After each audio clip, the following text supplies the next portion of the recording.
So thanks, Neeraj. So I was thinking that maybe if there is any specific pointed question about this Sure.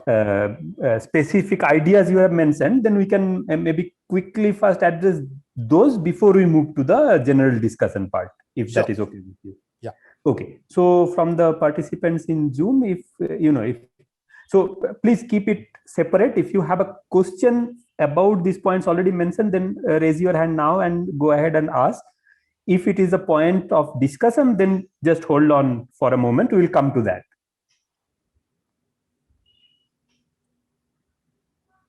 And let me also check if there is anything on the YouTube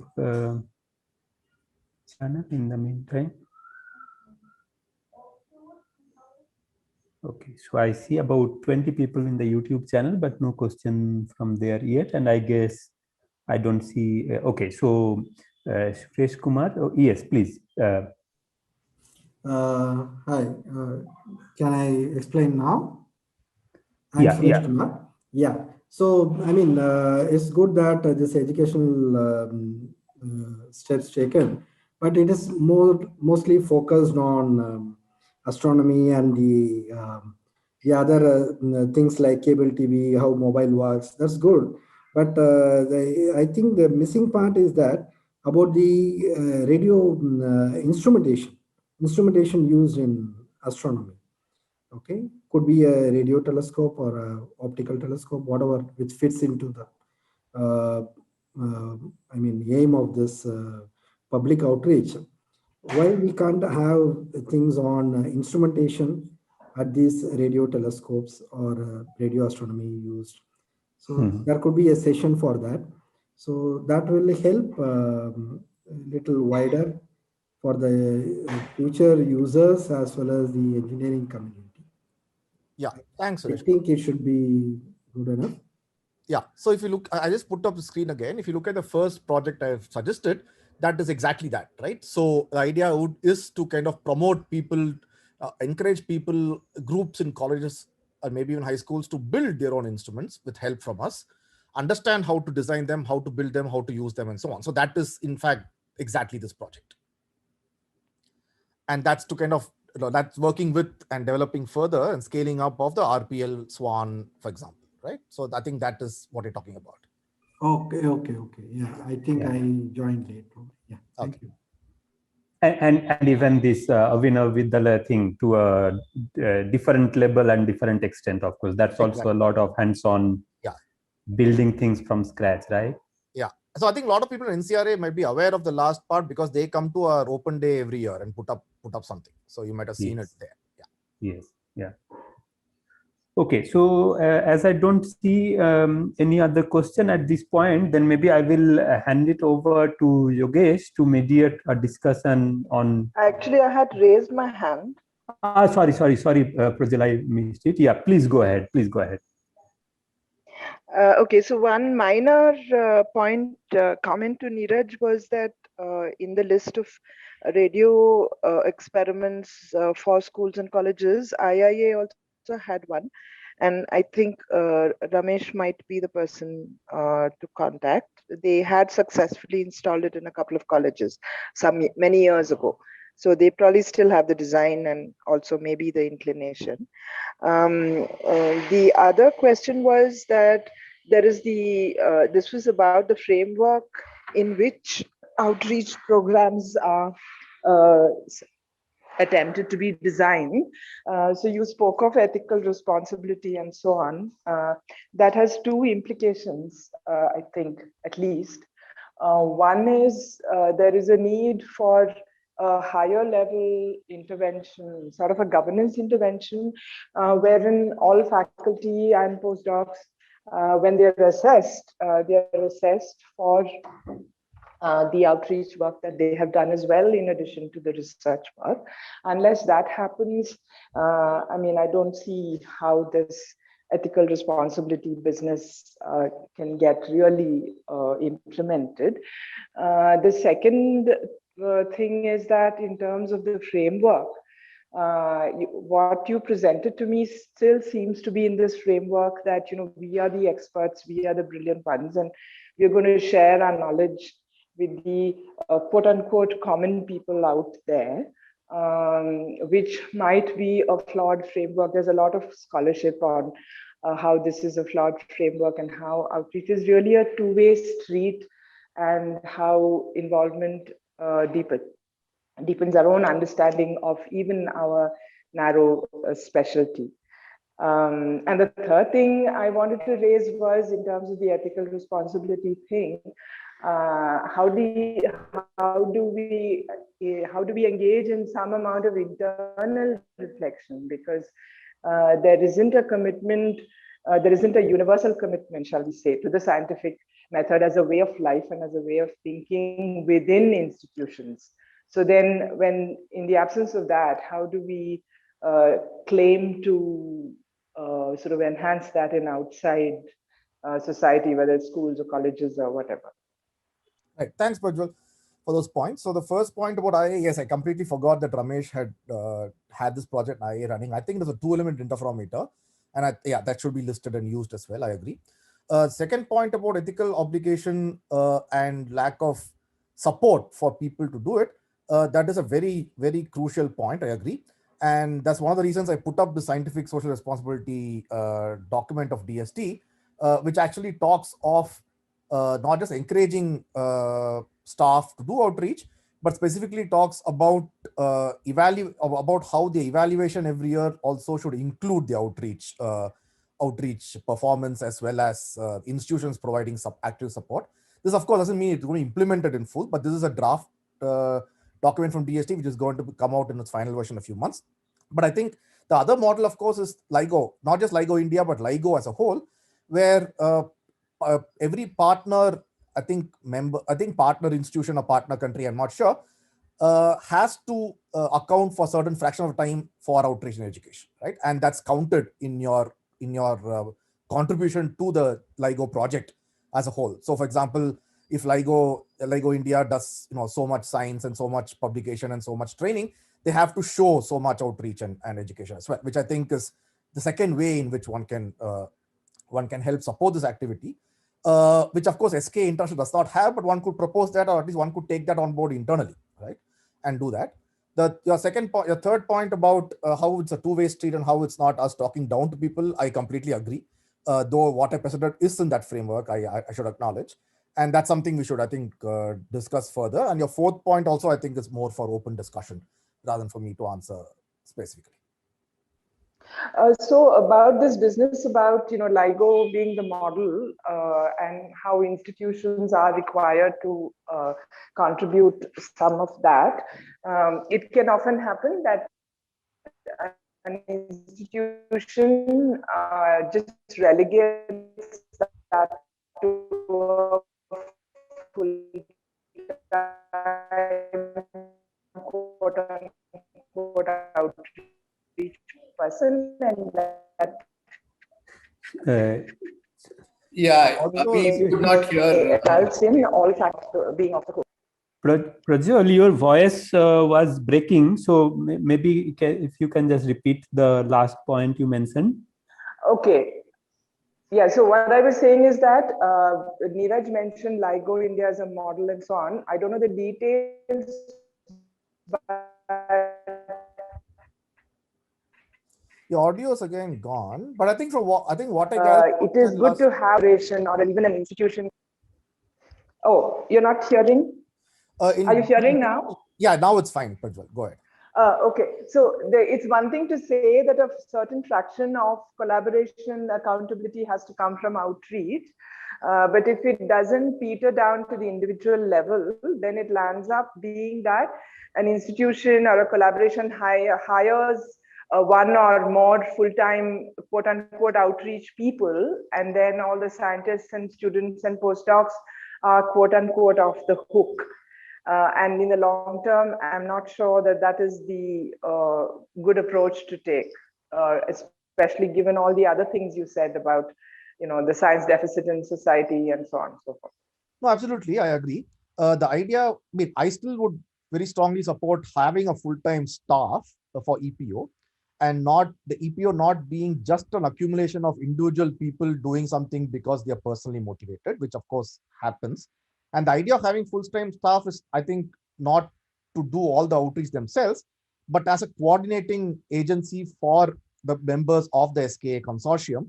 For example, if they have programs of talks, then you ask students to sign up for it, or if you have models, then you and get faculty to come in and share and so on. So I think I agree with you, but the implementation of it and making sure that it's truly collaborative in terms of involving faculty and students in a meaningful way is, of course, in the implementation, and that's something which you can only see as we go along. But I agree that's a concern.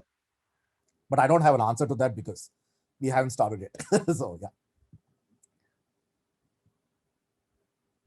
So as this discussion has already sort of moved pretty much to the open discussion part of the session, I think that's very nice. So let's move into that part essentially. So I will hand it over to Yogesh to lead that discussion, but encourage everyone now to come up and comment. And if you have suggestion or thoughts, please share with us now. Thank you, Nirupam. I also feel that we should now keep the discussion as broad as possible and take as much inputs based on what the talking points that Neeraj has mentioned. There are a number of things there that I think need to be fleshed out more. For example, we should have some formalization of the EPO effort of the SKA, so that the people who can coordinate the activities. The activities themselves, as Neeraj has pointed out, will happen in a very decentralized way. Locally, people will have to take the initiative and do various things. There should be some agency to control, to just coordinate the activities. So any thoughts on that, particularly on aspects like doing engineering outreach, which we as astronomers have not done very much so far. So I would like the members here who are from the IITs and the IISERs, etc., to chip in and say whether that is something that would work out.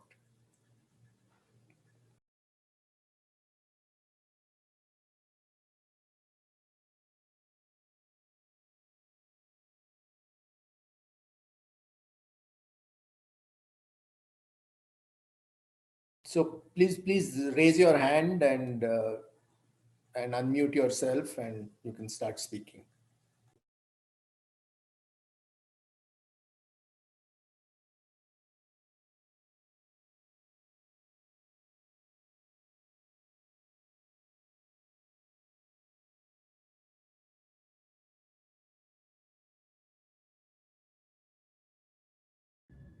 Yogesh, can I ask a point about what Neeraj said as well?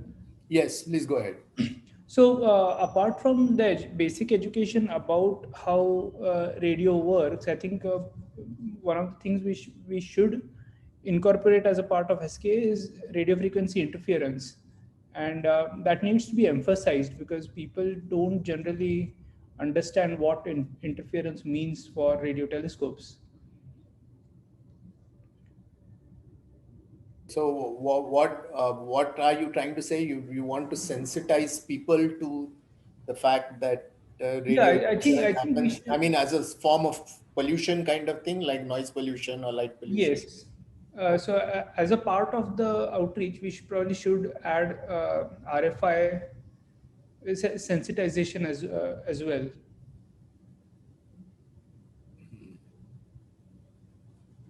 I don't know, other people might have other thoughts about this, or this might already have been considered.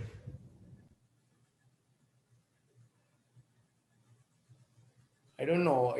I don't think it has been explicitly considered separately, but it could form a part of this radio waves in everyday life idea that Neeraj pushed. How do mobiles phone work? How does Wi-Fi work, and so on? Yeah, that is what I was suggesting. That as a part of that outreach aspect about how radio waves work in general, we should talk about that. Yeah, I think that's an interesting thought. It's certainly worth incorporating into the thinking. And, just from the GMRT experience, we find that if that was, if the people were a bit more aware, it would help. I think it's really worth thinking about.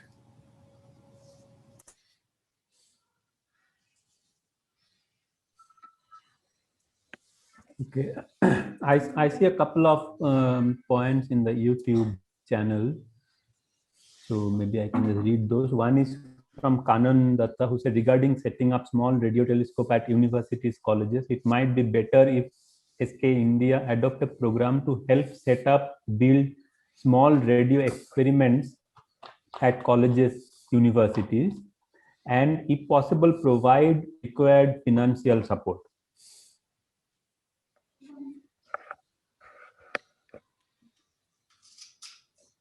So yes, I mean, this is one of the aspect, I think, which already Neeraj mentioned, this flagship program. Of course, if it is adopted, we are of course very open to this idea. If this is adopted, then yes, it will be as part of the SKIC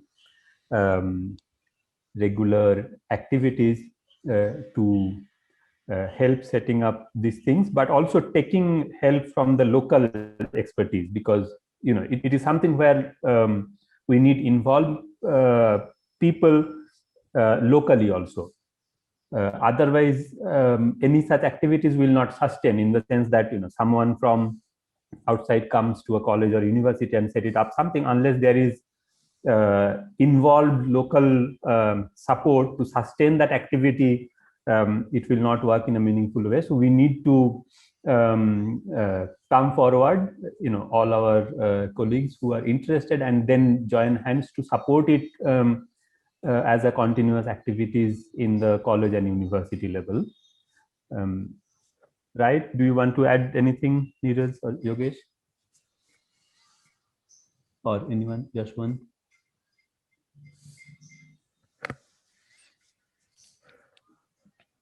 And yeah, I think it's a good idea. That's something that could be supported as a SK India initiative to encourage this to happen in different colleges and institutions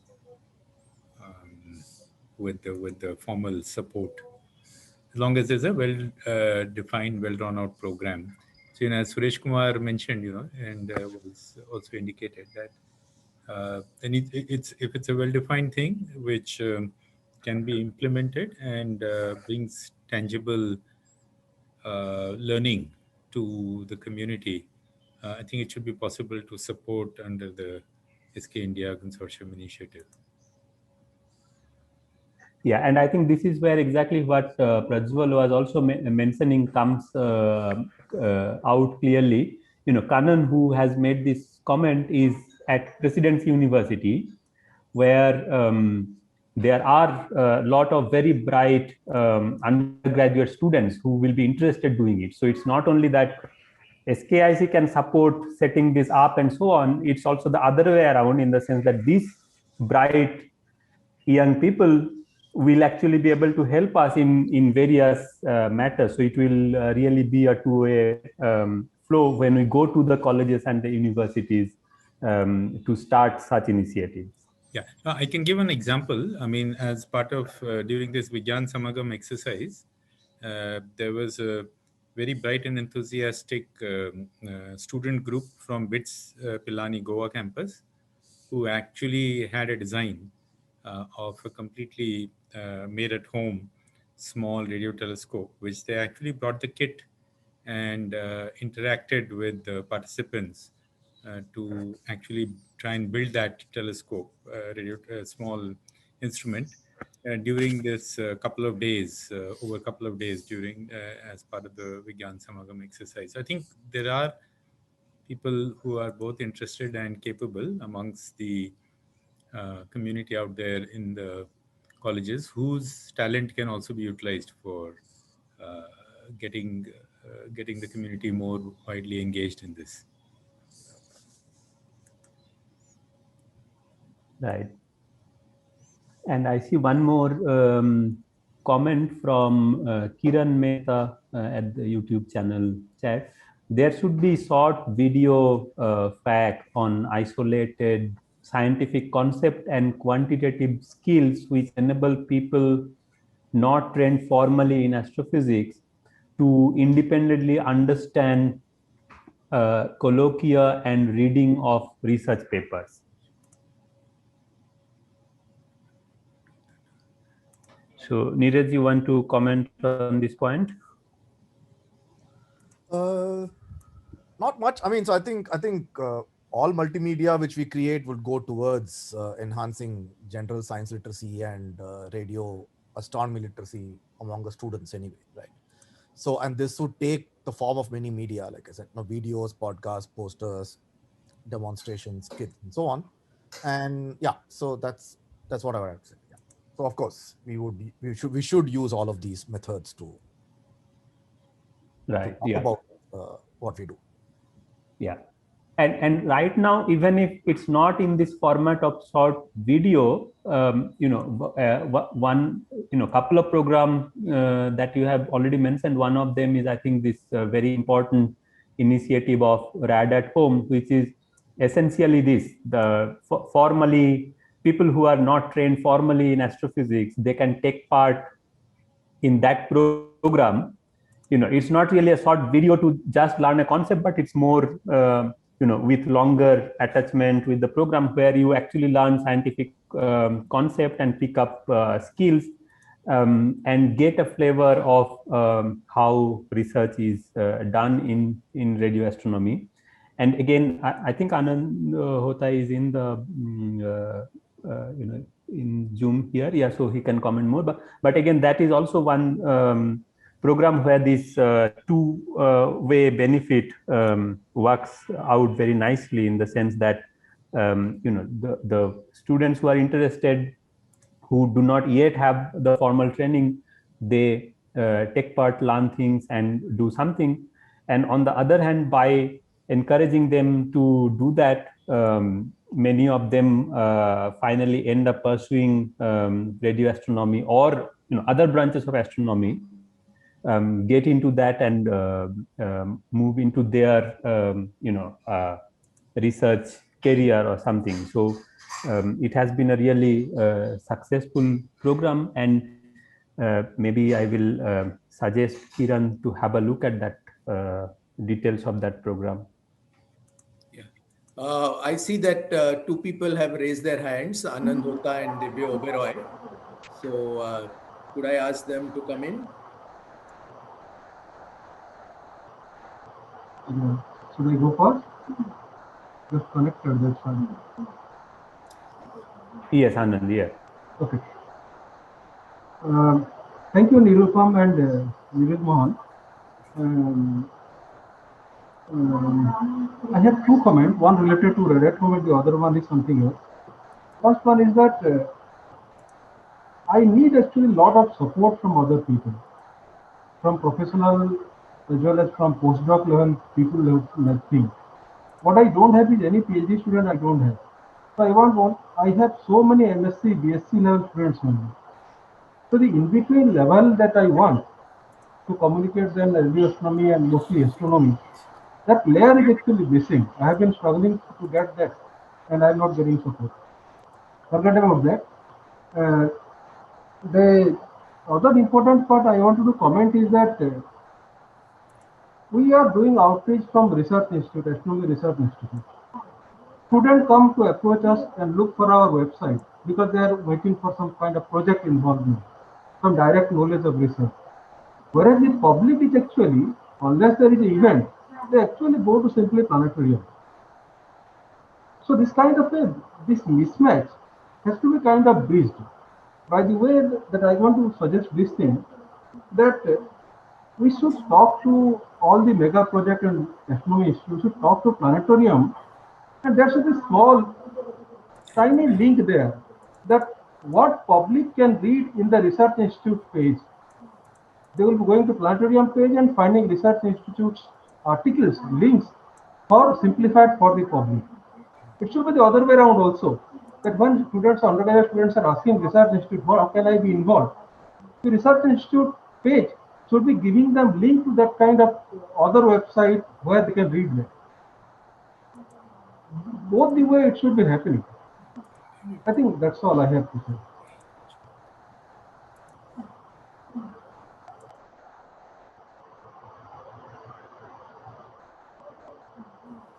Yeah.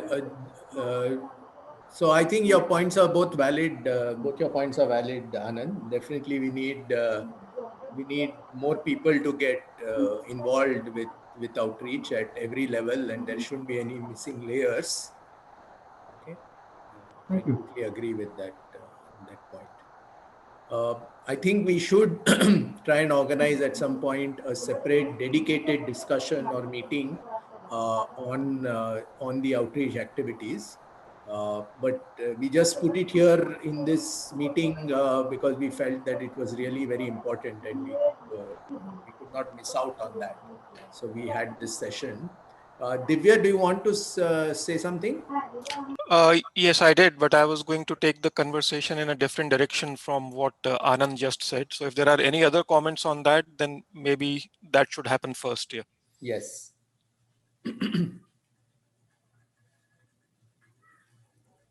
Then maybe Abhirup can go ahead and then we'll come back to Dev. Yeah, I think it's a nice presentation and good way forward. Maybe something to think also while we are thinking of that maybe engineering colleges and IITs or NITs. I mean, there is a lot of labs. I mean, as a part of, why to take it only as a EPO? I mean, they can be part of our labs. I mean, a lot of the things we can teach with the radio telescopes can be replacing the communication and other things which electrical engineering students, astronomy students are actually learning.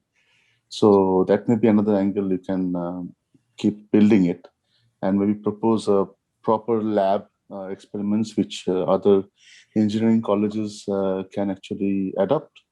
And so it's more than EPO, just not happens once in a year, but is a part of the curriculum. People learn more, much more. Yeah. Yeah, it's more like a comment, sorry. Yeah. Great idea, Abhirup. I mean, throughout all this, we will be really constrained by the number of volunteers we get. And the more people are enthused, the more kind of diverse activities we'll be able to pursue. Right. Thanks. Yeah. Divya, you want to? Yeah. So what I basically wanted to also mention is that, first of all, I really appreciate the idea of SK giving this aspect the prominence in this workshop, the prominence that it really deserves. And I think while a lot of the ideas are fantastic, the place where we often tend to falter is finding the resources to do it, right? Both human resources as well as the material resources. And that, I think, is something we should really work towards addressing in some way. I mean, based on my experience with EPO related activities in the last 10 years or so, most of it is done on sort of stolen time by interested individuals, right? Most of these people who are doing it don't have it as a part of their job responsibility. They are doing it out of their own desires and passions and so on. And their institutions limit the amount of effort which could potentially go towards this. And they have other responsibilities to balance as well. And that sort of makes it hard for large scale things to happen, for coordination to take place and so on. So we do need some sort of formalization and more human resource available, and this being made a formal part of job descriptions or whatever of a part of our community for us to be able to find the human resource to make it happen. So some thinking, discussion about how we might get there would perhaps also be useful. Right. And I think we can also, one of the things that Neeraj mentioned, that the basic astronomy outreach can be done by sharing resources across different mega projects and also with the ASI POEC. I think that's a very crucial idea. And I think maybe if the ASI can take the initiative of, or the POEC can basically be also charged with trying to come up with this kind of basic outreach, basic astronomy outreach plan, then all the mega projects can all chip in with their resources. As you rightly said, we are really, the implementation falls short because we just don't have enough people doing it. So if we can all pool our resources and share the work, I think we'll get a bit further. Right. So that I entirely agree with. If we sort of work together and pool our work and don't duplicate things, that would be great. The POEC also suffers from the same issues, right? These are all the people who are a part of POEC are volunteers, right? They are doing this on top of whatever their full-time job responsibilities are. So there's only a limited amount of time which these guys can find for this. So we are trying to expand our pool of people to draw on, the human resource to draw on within the POEC. We have associate members and so on. But I think we still need a lot more than what we can find. I think Prajwal has her hand up.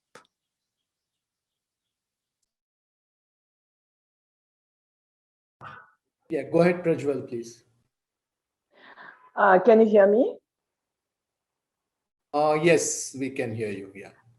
So I'm again, I'm hearing words such as volunteer, not enough resources, stolen time, and so on. I mean, don't you agree that all of these point to a change in actually what the mandate of a scientist should be?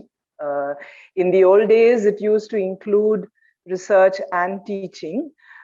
In the more recent past, at least in my experience, in the elite institutions where there are no masters and undergraduate programs, teaching has also getting shortchanged, and outreach has never sort of got out of it being a sort of undesirable occupation in some sense. So isn't it time to change that? Isn't it time to change the mandate of every scientist, an academic, in fact? Yeah, I agree with you. I think outreach in most institutions does not get the kind of attention that it deserves to get. And only in one or two institutions in the country is outreach really taken very seriously. And so I think that has to change. It's changing slowly, but as you say, if there is a mandate, if this becomes a part of the job description and also a part of how you are evaluated for promotions, etc., I think then we will see a lot more interest.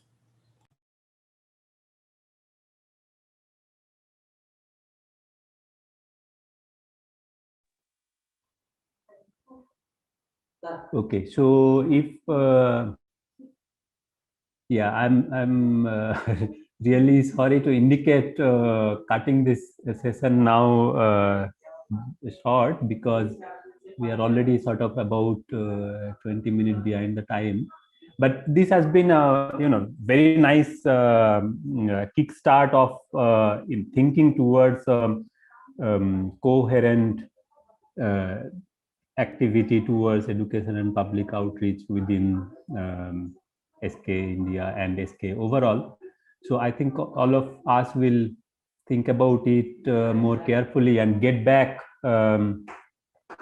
with the action item or something soon, and also try to identify some of the issues that are raised, identify what can be the direction to solution for these issues probably.